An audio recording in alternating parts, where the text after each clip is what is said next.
Na mtazamaji, hujambo popote pale ulipo, karibu katika habari ya kutwa nzima leo kutoka hapa Channel Plus michezo na burudani. Tutakuwa nami Lulu Ali, karibu sote. Na kwa kwanza tuanze na hili ambapo leo ni sikukuu ya Pasaka, ambapo waumini wa dini ya Kikristo nchini wameungana na wenzao duniani kote kusherehekea kumbukumbu kufufuka kwa Mwokozi wao Yesu Kristo. Ni kilele cha siku tatu kuu za Pasaka, kichukuliwa kuwa ni tukio muhimu na la furaha zaidi katika kalenda ya Kikristo inayosherehekewa siku ya Jumapili, kiashiria maisha mapya, tumaini na ushindi dhidi ya dhambi na mauti. Katika siku hii ya leo, waumini wa madhehebu mbalimbali ya dini ya Kikristo wamejumuika makanisani asubuhi katika mikoa mbalimbali nchini kwa ajili ya ibada za kukumbuka ufufuo wa Bwana Yesu Kristo, huku wakivaa nguo za sherehe na kubadilishana salamu za Pasaka njema. Pamoja na kusherehekea sikukuu ya Pasaka kwa ibada, Wakristo pia hufanya shughuli mbalimbali za kijamii kwa ni ishara ya kuendeleza upendo, moyo mwema na kudumisha mshikamano miongoni mwa jamii. Kiongozi wa kanisa Katoliki duniani Papa Leo wa 14 ameongoza misa yake ya kwanza ya Pasaka kwa kutoa wito wa tumaini dhidi ya ghasia za vita inayoua na kuharibu, akiwa katika uwanja wa Mtakatifu Petro huko Vatican uliopambwa kwa mawaridi meupe, ambapo maelfu ya waumini walikusanyika. Papa Leo amewasihi waumini kudumisha matumaini mbele ya vifo vinavyonyemelea kupitia udhalimu, ubinafsi wa kibaguzi katika ukandamizaji wa maskini na kutoa jali wanyonge. Papa Leo amekuwa papa wa kwanza mzaliwa wa Marekani, ambapo vilevile anatarajiwa kutoa ujumbe maalum wa kitamaduni kwa wakazi wa Roma na duniani nzima unaojulikana kama Urbi et Orbi. Kulingana na mafundisho ya Biblia, Pasaka husherekewa kuadhimisha ufufuo wa Yesu Kristo. Mtazamaji, tukiangazia huko Zanzibar, wakati wa waumini wa dini ya Kikristo duniani ukisherehekea sikukuu ya Pasaka, wamekumbushwa kusherehekea sikukuu hiyo kwa kufuata mafundisho ya Yesu Kristo ili kupata uzima wa milele. Tupate undani wa taarifa hii. Asubuhi na mapema, waumini wa dini ya Kikristo walizielekea nyumba za ibada kusifu na kusherehekea tukio la kufufuka kwa Bwana wao Mwokozi Yesu Kristo. Katika kanisa la Assembly of God liliyopo Kariakoo mjini Unguja, kiongozi wa makanisa hayo Askofu Dickson Kaganga anawataka waumini kumfuata Yesu kwa vitendo. Tuige mfano wake, yeye ambaye aliacha utukufu wote kule mbinguni akaja duniani kwa ajili ya kuonyesha upendo. Basi na sisi pia tuonyeshe upendo kwa jamii inayotuzunguka, tuonyeshe upendo kwa wahitaji, tusherehekee na wale watu ambao ukweli hawana kitu cha kula leo, lakini unaweza ukashare nao. Hii ni kuonyesha ya kwamba tunathamini ile kazi ya upendo ambayo Yesu Kristo alifanya pale msalabani. Aidha, kiongozi huyu anasema si vyema na busara kwa waumini wakaitumia sikukuu ya Pasaka kwa kutenda maovu yanayoleta dhambi na kumchukiza Mungu. Jioni vyombo vya habari vinaripoti watu wamekufa wakiwa wamelewa wakisherehekea Pasaka. Siji nyumba imevunjika, baba na mama walikuwa wakisherehekea Pasaka. Kwa hiyo matukio kama hayo huwa hayapaswi kusikika kwenye sikukuu kama hii ambayo ni sikukuu ya imani, ni sikukuu ya ukombozi, ni sikukuu ya uhuru, ni sikukuu ya kuwekwa huru. Katika kanisa la Anglikana, kiongozi wa kanisa hilo Askofu Michael Hafidh, yeye anahimiza swala zima la kulinda na kuitunza amani ya nchi. Kila mtu anapenda awe na amani katika nchi yake, awe na amani katika maisha yake, awe na amani katika familia yake. Huo ndio ujumbe wa leo. Hakuna ujumbe mwingine wowote, utakuwa unapumbaza tu, lakini ujumbe ulio mkuu na wenye baraka za Mungu ni amani kwa kila mmoja, na ni amani kwa kila mwanadamu, apate amani, awe na furaha, asherehekee sikukuu ya kufufuka kwake Bwana wetu Yesu Kristo. Baadhi ya waumini wa dini ya Kikristo wakiwa katika furaha ya sikukuu ya Pasaka wanahimizana kuyaishi waliojifunza kipindi chote cha mfungo wa Kwaresma. Shukuru Mungu, najisikia vizuri kumpokea Yesu leo. Ujumbe wangu kwa Wakristo wa leo ni kwamba mimi natamani wampokee Yesu na wamwamini, kwa sababu yeye ndio Mungu wetu. Bwana amefufuka kweli kweli. Kwa hiyo hatuna budi kumfuata yeye na kumsikiliza yeye. Maisha yako kama Mkristo yanatakiwa yawe ya kumpendeza Mungu siku zote, sio kwa sababu ni kwa lazima au ni kwa sababu ni msimu fulani. Katika siku hii waumini wamekumbushwa kutembeleana, kusaidiana na kuhurumiana. Juma Kasim, Channel 10, Zanzibar. Waumini wa dhehebu la Katoliki nchini wameaswa kutenda matendo mema na kuwafanyia watu mazuri kupitia ufufuko wa Bwana Yesu Kristo. Mwanahabari wetu anatueleza zaidi. Ni Padri George Arnold Mbago, paroko msaidizi kanisa la Mtakatifu Yosefu, jimbo kuu la Dar es Salaam, akiongoza ibada ya misa takatifu ya Pasaka iliyounganisha Wakristo wote duniani kusherehekea ufufuo wa Yesu Kristo. Mara baada ya maadhimisho ya ibada hiyo, kamera ya Channel 10 ilifanya mahojiano na paroko Mbago katika kubaini ujumbe wa Pasaka. Hii ndiyo siku aliyoifanya Bwana, tuifurahie na kuishangilia. Kristo anapofufuka katika maisha yetu, aendelee kutufanya watu wapya. Neno la Mungu linaendelea kutufunulia hilo kwamba kaburi liwazi, Kristo ameyashinda mauti. Mkombozi wetu, kiongozi wetu, daima tupo naye sasa hivi. Na tuendelee kumuomba, tuendelee kumwabudu, tuendelee kumtukuza siku zote za maisha yetu. Wakiwa na nyuso za furaha, waumini wa dini hiyo walioweza kufika kanisani hapo kufanya ibada walizungumzia ufufuo wa Yesu Kristo na mateso aliyopitia msalabani ulivyoweza kutoa funzo kwao. Katika kipindi chote ambacho tulikuwa kwa mwezi wa toba, yale maisha tuliyokuwa tunafanya kipindi cha toba, basi tuyaendeleze kwa mwaka mzima. Yasiishie tu kipindi cha toba, tufanye matendo mema ili mwisho wa siku tuishi salama. Nimefurahi kushiriki ibada ya leo. Nimefurahi kwa sababu ni kama nimefufuka na Yesu. Kama padri alivyosema, paroko amesema tuache yaliyopita tugenge yajayo. Kwa hiyo mimi ninachoshauri watu ipo tufufuke na Yesu. Dhambi tulizokuwa tunazitenda tuache, zingine tupunguze. Tunatakia heri ya Pasaka na mioyo yetu ikafufuke kweli, na kama homilia ilivyotuelekeza kwamba tukazike yale yote makwazo, kama tuna machukizo na kama tumegombana na wenzetu, tukafufuke upya na kweli, na tutakuwa tumeazimisha Pasaka kweli kweli. Aziza Bakari, Channel 10. Na Rais wa Jamhuri ya Muungano wa Tanzania Daktari Samia Suluhu Hassan ametuma salamu za heri ya siku ya Pasaka kwa watoto yatima wanaolelewa katika kituo cha hospitali ya Isoko, wilaya Ileje, mkoani Songwe, kwa kuwapatia misaada ya chakula, vinywaji na zawadi mbalimbali ili nao wafurahie siku kama ilivyo kwa watoto wengine. Taarifa zaidi na Rose Chapewa anatueleza zaidi. Mkuu wa wilaya Ileje Farida Mgomi ndiye amewasilisha salamu hizi kwa niaba ya mkuu wa mkoa wa Songwe Jabiri Omar Makame.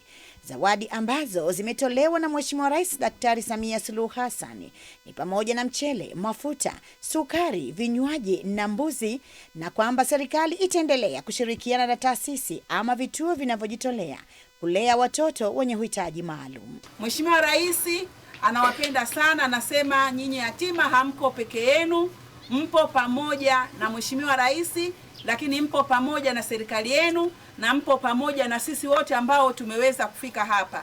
Tutaendelea kuwa pamoja, si tu katika kufurahia hii Pasaka, lakini pia katika mambo yote ambayo yanahitaji muweze kuyapata ili muweze kutimiza ndoto zenu. Mganga mfawidhi hospitali ya Isoko ambao ndio walezi wa watoto hao, Edward Mwamlima, ameishukuru serikali kwa namna inavyojitoa kwenye kituo hicho.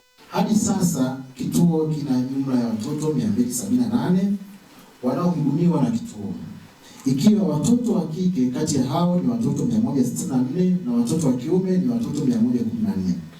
Lakini kati ya hao kuna watoto wenye ulemavu mbalimbali ambao jumla yao ni watoto 21, ikiwa watoto wa kike ni watoto 12 na watoto wa kiume ni watoto 9. Lakini pia miongoni mwa hao watoto wote wapo watoto wanaosoma shule za msingi, shule za sekondari, vyuo vya ufundi, vyuo vya kati pamoja na vyuo vikuu. Nao watoto hao wakamshukuru Mheshimiwa Rais Daktari Samia Suluhu Hassan kwa zawadi hizo. Awali ya yote natoa shukrani kwa Mwenyezi Mungu kwa kuwafikisha wakuu wetu salama. Amina. Amina. Tunashukuru kwa kila kitu mlichotuletea. Mungu endelee kushika mkono katika kila hatua. Tunamshukuru Rais Samia Suluhu Hassan kwa kutuletea hivi vitu. Mungu endelee kumshika mkono popote alipo. Pia namshukuru mkuu wa mkoa na mwakilishi wake kwa kutufikishia vitu hivi. Kutoka Ileje mkoani Songwe, mimi ni Rose Chapewa wa Channel 10. Viongozi wa dini mkoani Njombe wamewataka waumini wa dini ya Kikristo pamoja na jamii kwa ujumla kuzingatia amani, upendo na mshikamano wakati huu wa maadhimisho ya siku kuu ya Pasaka. Michael Patrick kutoka Njombe anatueleza. Ikiwa ni shangwe na furaha ya kuadhimisha kufufuka kwa Yesu Kristo baada ya kumalizika kwa mfungo wa siku 40 wa Kwaresma, waumini wa kanisa la Tanzania Assemblies of God mtaa wa Melinze mjini Njombe wameungana na Wakristo wenzao ulimwenguni kusherehekea siku kwa kuabudu na kuimba nyimbo za sifa kumtukuza Mwenyezi Mungu.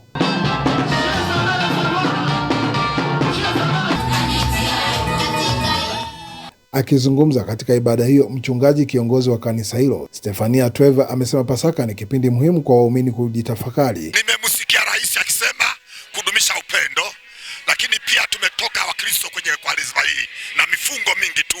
Mimi naomba cha kudumisha hapa ni amani na matendo mema. Sio kama sasa umefungua basi utafungulia mambo mabaya. Endelea kuwa na unyenyekevu ule ule uliokuwa nao wakati wa kufunga kwako. Ninaomba familia zetu kupitia ufufuko huu wa Bwana Yesu, kila mmoja pamoja na kuyaishi maisha ya Bwana Yesu ambaye ni Mwokozi wetu, lakini pamoja na yote tunahitaji kuishi maisha ya upendo na maisha ya kumwamini Mwokozi wetu Yesu Kristo. Aidha, kwa upande wake mchungaji kiongozi wa kanisa la Shilo International Ministry Tanzania mkoani Njombe Matias Mlokozi akihubiri katika ibada maalum ya Pasaka amewahimiza waumini kuishi maisha yenye hofu ya Mungu. Tunapokumbuka Kristo kufufuka, tunatamani kama mama walivyofanya, ndivyo nanyi wa mama mfanye, mkauishe upya, mkaifanya kazi ya Bwana, kwa sababu mama ni tegemezi kuwaombea wanaume ili wafanye majukumu ya ufalme wa maisha yao. Nao baadhi ya waumini wameeleza kufurahishwa na namna wanavyosherehekea sikukuu ya Pasaka kwa amani na utulivu. Kwa hiyo hata mimi pia leo ninafurahi sana, lakini pia tuache uovu. Ndio kitu cha kwanza, jamii nzima, taifa zima kiujumla, tuache uovu. Kikubwa tunatakiwa kuishi kwa upendo, kwa mshikamano, lakini zaidi kuliombea taifa letu. Tunatamani taifa lenye amani, tuombee viongozi wetu. Kutoka hapa katika kanisa la TAG lililopo Melinze mkoani Njombe, mimi ni Michael Patrick. Rais wa Zanzibar na mwenyekiti wa Baraza la Mapinduzi Daktari Hussein Ali Mwinyi amejumuika na wanafamilia, viongozi wa serikali na wananchi mbalimbali katika dua maalum ya kumwombea aliyekuwa rais wa awamu ya pili wa Jamhuri ya Muungano wa Tanzania marehemu Ali Hassan Mwinyi. Tupate ndani ya taarifa hii. Thabituhum bilqawli thabiti, Allahumma thabituhum bilqawli thabiti, Allahumma thabituhum bilqawli thabiti, Allahumma thabituhum bilqawli thabiti, Allahumma thabituhum bilqawli thabiti, Allahumma thabituhum bilqawli thabiti, Allahumma thabituhum bilqawli.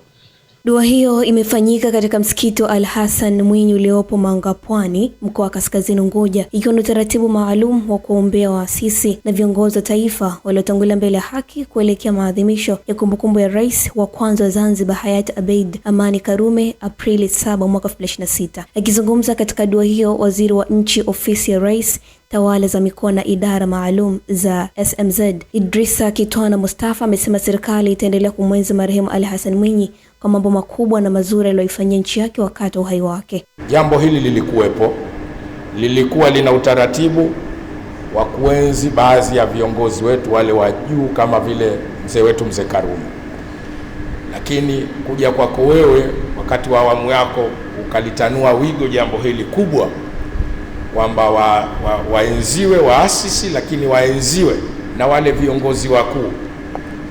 Mheshimiwa, uniruhusu nimshukuru tena Rais wa Zanzibar Daktari Hussein Ali Mwinyi ambaye ndiye muasisi wa jambo hili.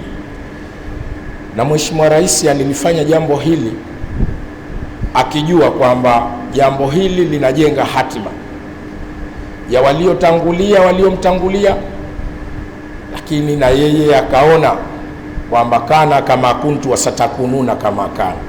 Ule msemo unaosema wao walikuwa kama sisi na sisi tutakuwa kama wao. Naye katibu mtendaji wa ofisi ya Mufti Mkuu wa Zanzibar Sheikh Khalid Ali Mfaume amewanasihi waumini wa dini ya Kiislamu na wananchi kwa ujumla kuishi maisha yenye maadili na kutenda mambo mema yatakayoifanya jamii kuwakumbuka watakapotangulia mbele ya haki. Fanya jitihada kubwa kwa nafsi yako mwenyewe. Baada ya kuondoka watu wakutaje. Babu fadhikru lil insani umrun thani, Ule utajo mtu anaotajwa baada ya kuondoka kwake ni umri mwingine. Mzee Mwinyi yuko kaburini, maisha yake ya duniani yamekwisha, lakini tarehe yake na maisha yake aliyoyafanya ni uhai mwingine tunaendelea kueleza leo. Mzee Mwinyi alikuwa mtu gani? Alikuwa ni mtu rahimu, alikuwa ni mtu karimu, alikuwa ni mtu ambaye alijitayarisha kwamba kuna siku ataondoka katika ulimwengu. Na tarehe yake ukisoma maeneo mengi unamkuta Mzee Mwinyi alikuwa katika kheri.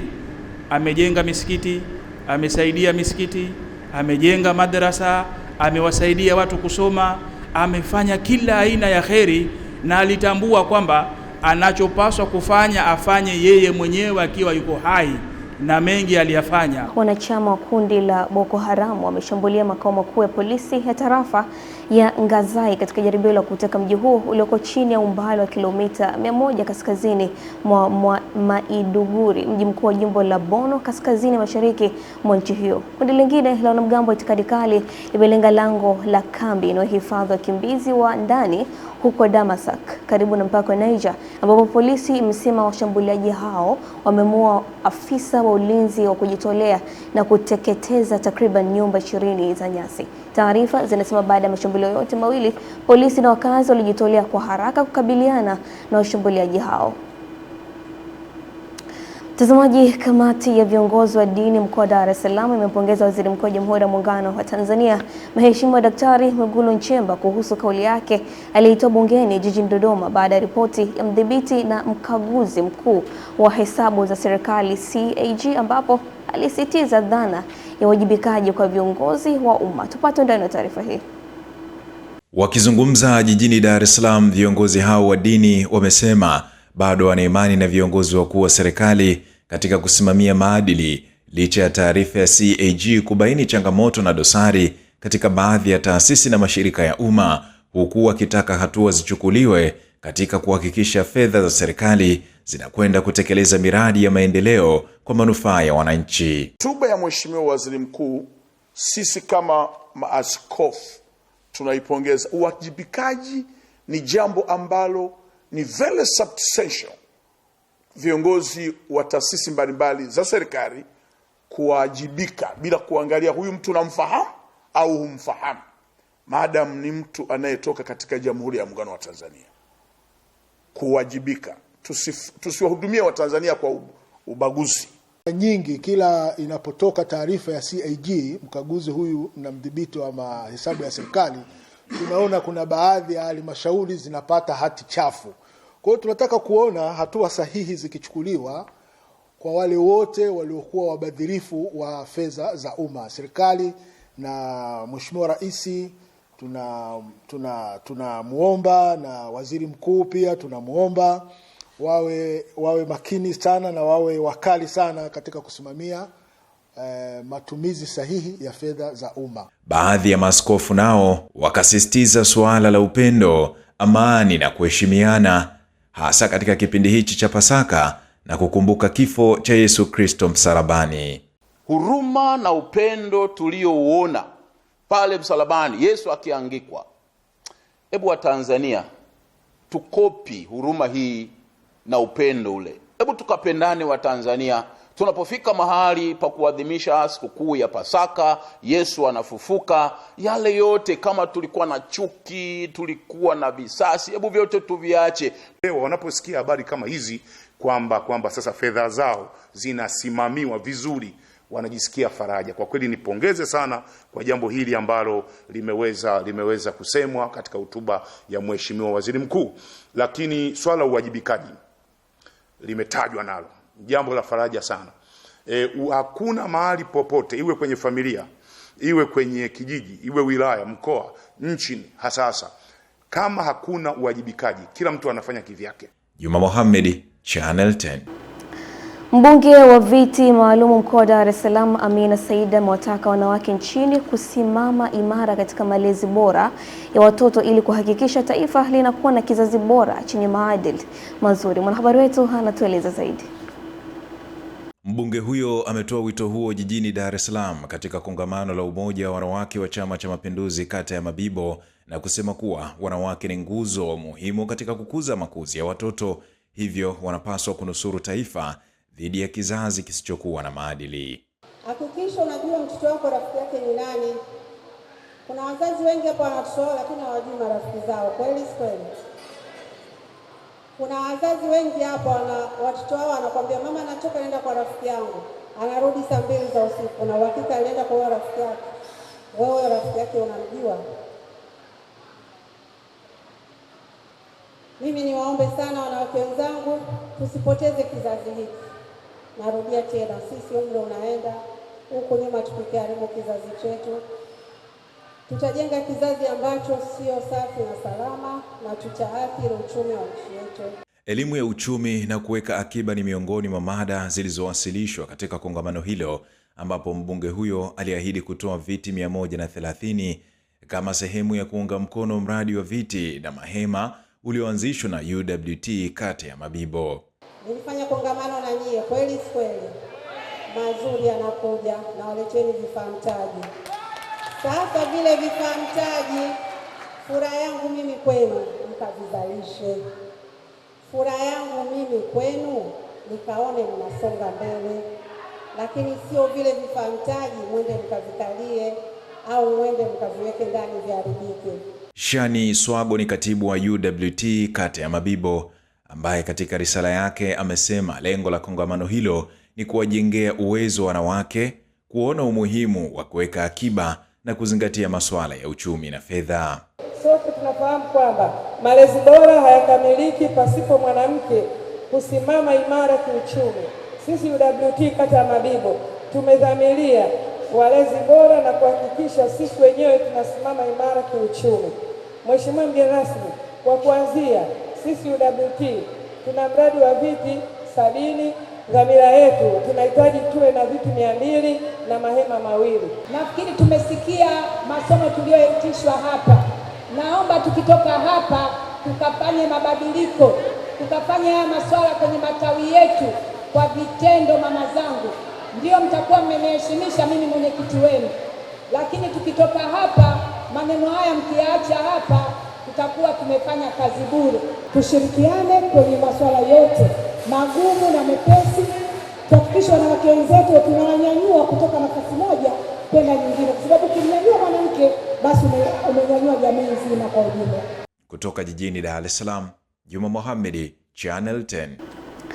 Jeshi la polisi mkoa wa Rukwa limewakamata watuhumiwa 25 kwa tuhuma za kuhusika katika tukio la mauaji ya Henry Shubat Myuwanga ambaye ni mwalimu wa shule ya msingi Wema mkoani Songwe, ambapo akitoa taarifa hiyo, kamanda wa polisi mkoa wa Rukwa, kamishna msaidizi mwandamizi SACP Shadrack Masija amesema tukio hilo lilitokea jana usiku katika kijiji cha Kliamatundu, wilaya ya Sumbawanga, mkoa wa Rukwa, baada ya mwalimu huyo kufika kijijini hapo akitokea Mlowo, mkoa wa Songwe, kwa lengo la kuuza sabuni za maji anazotengeneza. Kwa mujibu wa kamanda Masija, chanzo cha tukio hilo kilitokana na kutokukubaliana bei ya sabuni kati ya mwalimu huyo na kijana mmoja muuza duka kijijini hapo aitwaye Clement Simchimba, ambaye kwa sababu zake anazojua aliamua kupiga kelele na kumtuhumu marehemu kuwa ameshika bega na kwamba nyeti zake zimepotea. Basi kutokana na kelele za kijana huyo, wananchi walikusanyika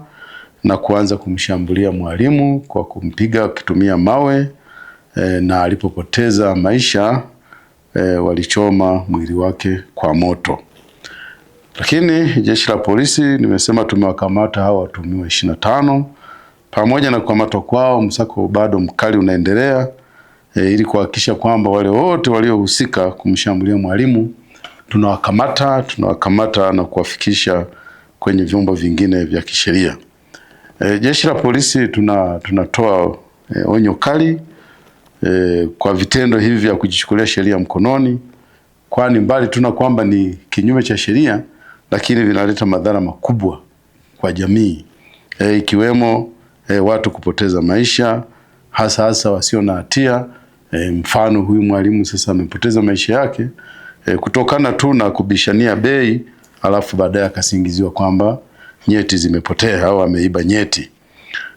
Tunahimiza wananchi kupuuza na kutoeneza taarifa hizi za uzushi zinazochochea hofu na taharuki kwenye jamii, kwani zinaleta madhara makubwa sana.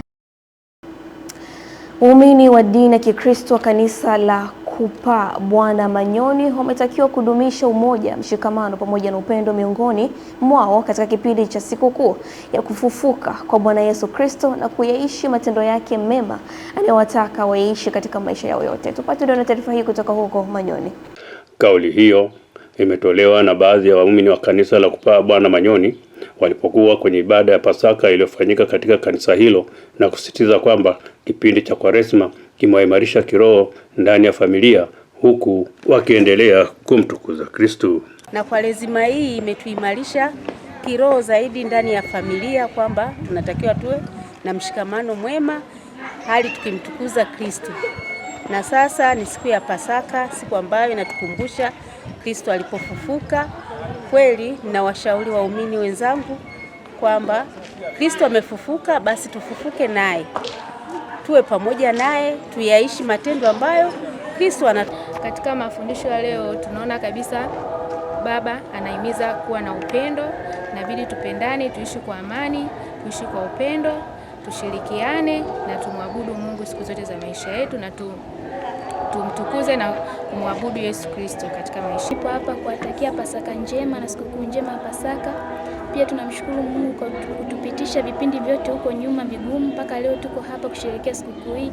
Ni jambo la heri. Kwa upande wake, padri wa shirika la damu azizi ya Yesu, Father Henry Mina, akawatahadharisha waumini wa kanisa hilo kwamba hakuna wokovu nje ya kanisa wala nje ya Kristo, wakati padri kutoka mkoani Dodoma, Padri Punda Msafiri, akiwasisitiza watumishi wa umma kujenga utamaduni wa kuwatendea haki wale wanaohudumia kwa kuwaelezea uhalisia wa upatikanaji wa huduma za kijamii. Wampokee Kristo waweze kupata wokovu, kwa sababu hakuna wokovu nje ya kanisa, hakuna wokovu nje ya Kristo. Kwa hiyo tuombee watu wote, hata wale kama tulipoomba siku ya Ijumaa Kuu, tunaombea hata wale wasiomkiri Kristo, wasiomwamini Kristo, wasiomwamini Mungu. Wote hao Mwenyezi Mungu ashushe neema zake, aseme nao ndani ya mioyo yao, ndani ya dhamiri zao, waweze kumpokea na kumwamini Bwana wetu Yesu Kristo na wakamtangaze. Kwani ni nani ambaye tukisemea tu ya kwetu hapa, nani asijua kwamba watu wengi hatuna maji? Nani asijua hilo? Sasa nikisimama kutetea hilo na niambia mimi ni mbaya, ni nani asijua kwamba tukienda kwenye hospitali mengine hakuna madawa, lakini kuna viumbe wengine wanatuimbia tumetumia fedha kiasi fulani kuleta madawa na nini, na unaenda huko unakuta hata nzima wamejaa kule tu madawa hakuna. Sisi tunaenda kule kutibiwa na manzi. Hizi ni dawa. Eti.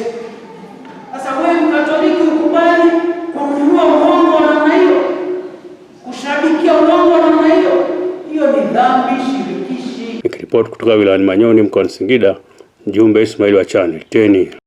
Na mtazamaji, mara baada ya taarifa hiyo tupate mapumziko mafupi, tukirejea tunakuja kuendelea mbele zaidi katika upande wa habari za michezo na burudani. Endelea kusalia nasi, hii ni Channel Plus, nami ni Lulu Ali.